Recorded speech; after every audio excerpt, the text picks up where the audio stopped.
Hey, salut à toi! Alors aujourd'hui, je te fais mon bilan. Ça fait 1 an que je vis en caravane et qu'est-ce que j'en pense? Alors, je pense qu'après 1 an passé en caravane, je peux dire que c'est quand même la meilleure décision que j'ai prise de toute ma vie, je crois bien. Donc meilleure décision que j'ai prise de toute ma vie. Pourquoi? Bah parce que finalement, financièrement, c'est quand même hyper avantageux. Euh, je me disais que ça allait être tranquille quoi, mais là en fait ça a été vraiment tranquille, vraiment. Enfin, du coup, d'avoir cette liberté financière, de pas angoisser à se dire bon comment je vais faire pour payer mon loyer à la fin du mois, comment je vais faire pour ça. Bah du coup dès que t'as une galère, ça va quoi, c'est tranquille. Tu stresses vachement moins, tu te dis bon ok vas-y ça va aller, de toute façon je gère quoi. Tu te dis pas comment je vais faire pour manger jusqu'à la fin du mois. Enfin voilà, c'est quand même c'est serein quoi. Enfin moi je suis vachement plus sereine et beaucoup plus détendue par rapport à ça. J'angoisse beaucoup moins. Euh, voilà. Enfin là du coup quand ma caisse elle tombe en panne, je suis pas là à me dire bon ok comment je gère tout le reste autour, comment je fais pour pas manger des cailloux et réparer ma caisse quoi. Donc c'est cool, c'est vachement cool. Ensuite, je pense qu'en termes de mode de vie, ben, ça correspond pas trop mal à ce que j'attends de la vie. Je pense que c'est un bon entraînement vers ce à quoi je tends, donc c'est-à-dire l'autonomie. Euh, L'objectif aussi en vivant en caravane, c'était quand même de voir un petit peu jusqu'à quel niveau d'inconfort j'étais prête à aller. Je pense qu'on est pas mal là. Hein, enfin, je veux dire, j'ai toujours pas l'électricité, donc je n'ai pas l'eau courante. Cet hiver, j'avais pas vraiment de chauffage. J'ai passé, bon, en gros, j'ai eu le chauffage 15 jours, quoi. Donc voilà. Je pense que là, voilà, j'ai pris mes douches à faire chauffer l'eau dans une popote, à me laver dans la bassine. Bon, je prends des douches quand même chez des potes de temps en temps, mais voilà, c'est quand même un autre mode de vie, mais finalement qui, moi, en tout cas, me convient plutôt bien. Donc, ben, c'est cool. Et je me disais que j'étais pas forcément. Je pensais avoir besoin un peu de confort en vrai, et pas tant que ça finalement. Enfin, ça va. Je me satisfais de pas grand chose, donc je suis plutôt très contente en fait.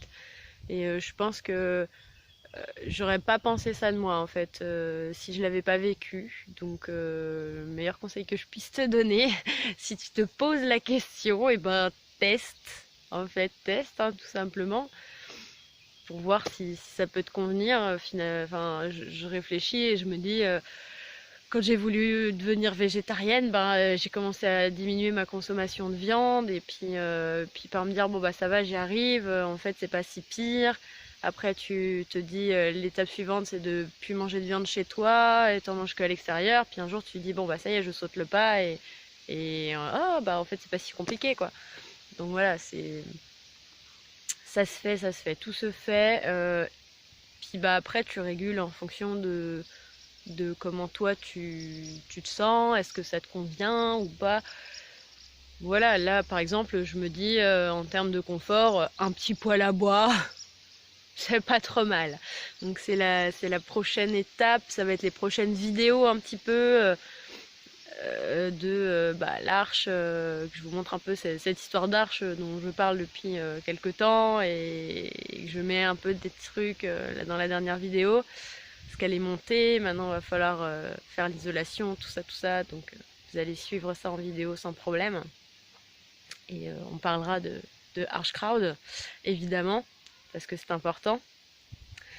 Et voilà, là j'ai un petit peu graissé. Euh, Qu'est-ce qu'on pourrait rajouter à ça?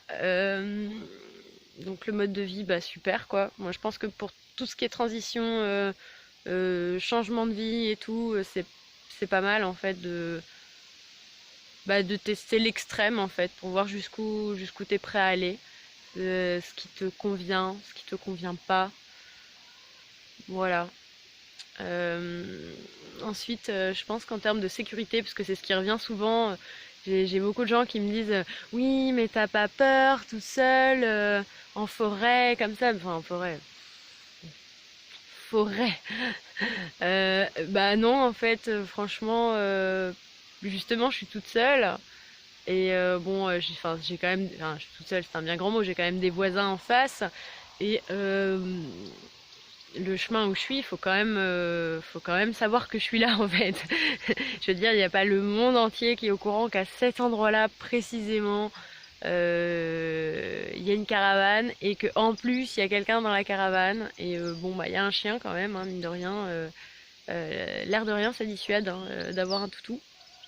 Surtout le mien, parce que il jacasse pas mal quand il voit les gens. Il fait des oh et bah ça calme un peu les gens en fait. Il y a beaucoup de gens qui ont peur la première fois, alors qu'en fait il dit bonjour. Mon chien est poli. Voilà, donc non, non, en termes de sécurité, je pense que je suis pas trop mal. Euh, voilà, c'est plus les poules qui ont la crainte du renard que moi des autres êtres humains, je pense.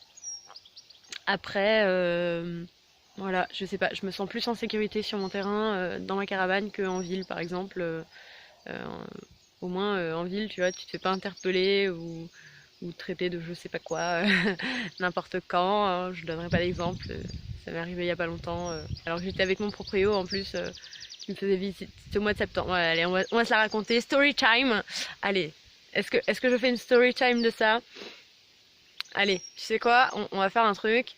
Vous me mettez en commentaire si vous voulez que je vous raconte cette story time avec mon proprio de ce qui s'est passé, à quel point c'est pas sécure la ville, même pas toute seule. Voilà. Si vous voulez que je vous raconte ça en vidéo, je vous ferai une petite story time vite fait pour vous raconter cette histoire fantastique. Bref, voilà. Euh, mais non, franchement, depuis que je suis sur ce terrain, j'ai pas eu de problème. Bon, jusqu'à octobre, j'avais un voisin, puis bon, bah après, mon ex-copain qui m'a rejoint, et puis bon, bah après, bah, on était plus ensemble, donc voilà. Et j'ai passé donc le restant de l'hiver, printemps, et puis là, bah là, depuis le confinement, je n'y suis plus, hein. Voilà. Et là, actuellement, j'y suis pas, j'y retourne bientôt. Mais bon, la période où j'ai été toute seule et où vraiment il y avait personne de chez personne à part moi et le coq et le chien et les chats sur le terrain, bah écoute, ça va, tranquille, tranquille, on s'y fait bien, tu vois. Genre, genre ça va quoi. Genre, je me sens pas menacée, tu vois, sur mon terrain, ça va quoi. Donc voilà. Sinon après, je sais pas trop quoi te dire en fait. Genre juste je suis bien, je me sens bien, la vie est cool. Je vais vous présenter mon poney. Coucou Andy, qu'est-ce que t'as à dire toi? Qu'est-ce que ça raconte? Pas grand-chose? Non? Bon, ça raconte pas grand-chose. Ça raconte que ça veut manger ou des carottes, mais c'est pas l'heure de manger. Mais comme ils m'ont vu, ils se sont dit, il y a peut-être moyen de récupérer à manger, on sait jamais. Enfin bref. Voilà, donc non, je pense que c'est une super décision. Moi, je recommande ce mode de vie à tous ceux qui se sentent de le faire, hein, parce qu'évidemment, si toi dans ta vie tu te dis non, non, mais moi la caravane, c'est trop petit, ça manque de confort. Enfin, et encore, j'ai envie de te dire test en fait, un vrai test, parce que quitte, tu vois, même à ce que tu prennes une caravane et puis que ce soit sur des petites périodes de une semaine, 15 jours pendant les vacances, ou tu vois, genre pour partir à l'aventure, même un van, tu vois, si tu te sens plus l'âme d'un van ou d'un camping-car, et teste, en fait, juste teste, et tu verras, c'est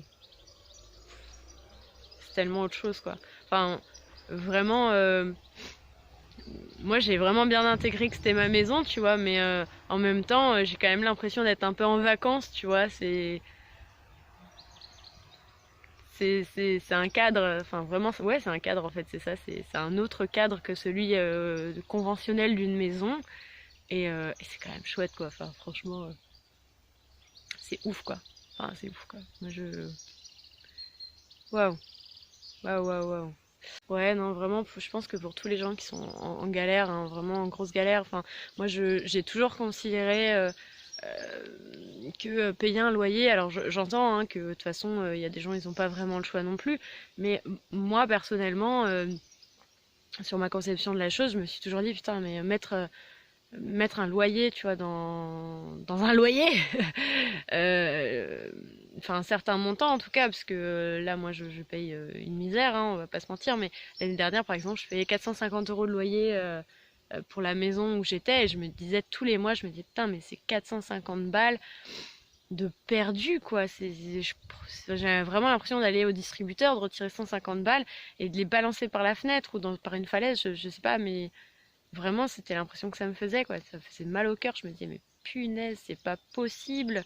Et là, ça va, parce que je me dis, mon proprio, l'argent que je lui file, il réinvestit sur le terrain pour pour bricoler, tu vois, quand il y a un truc qui merdouille et tout.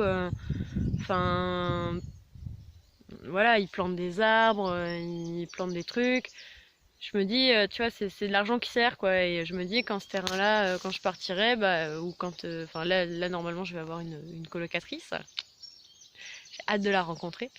Euh, et ben, je me dis, ça profitera aux gens qui viendront après, tu vois. Alors que il y a enfin, j'ai beaucoup de potes, par exemple, qui sont en appart et ils donnent une somme exorbitante et le logement, il est toujours aussi pourri et ils continuent à payer bah, le même loyer, quoi. Et la personne d'après, ben, elle continue à vivre, enfin, elle habite aussi dans des conditions de merde.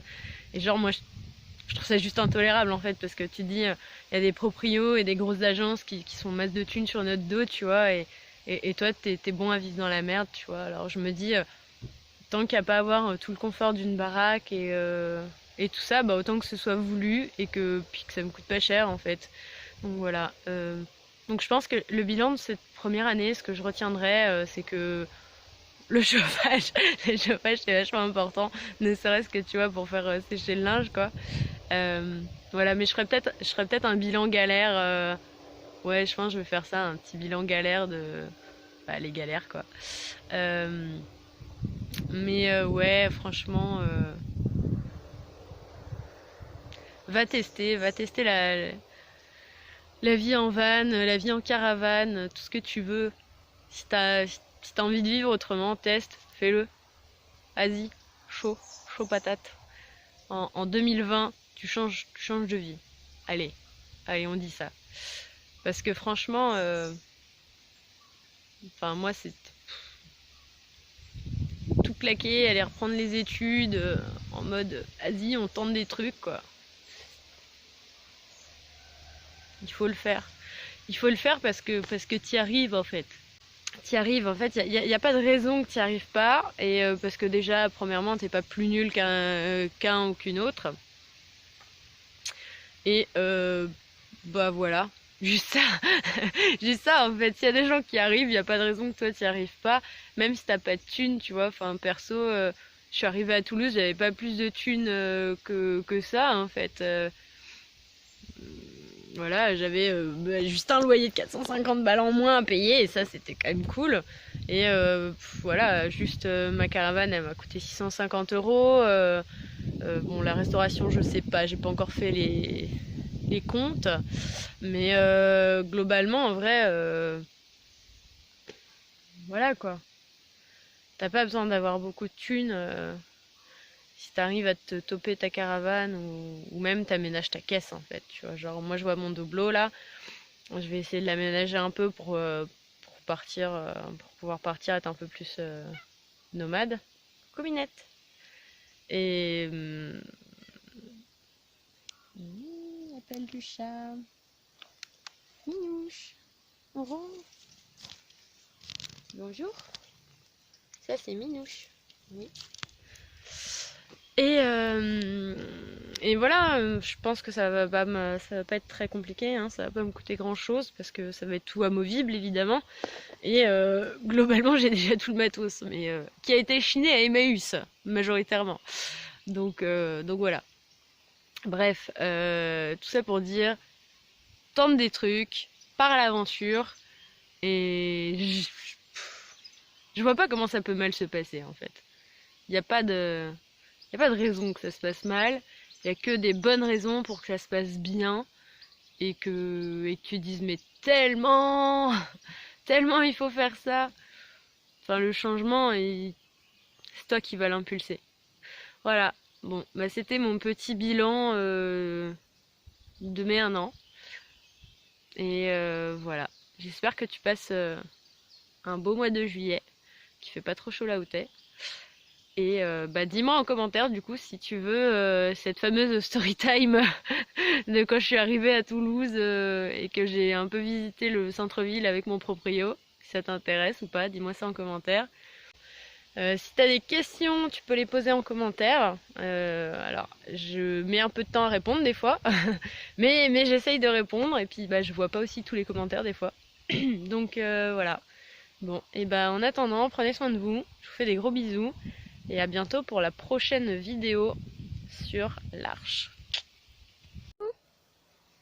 Ce qui est bien, c'est quand c'est pas Pumpkin, c'est d'autres chats. Oui. La fille. Oui. Gros Mimi. Oh, je fais des câlins à sa maman.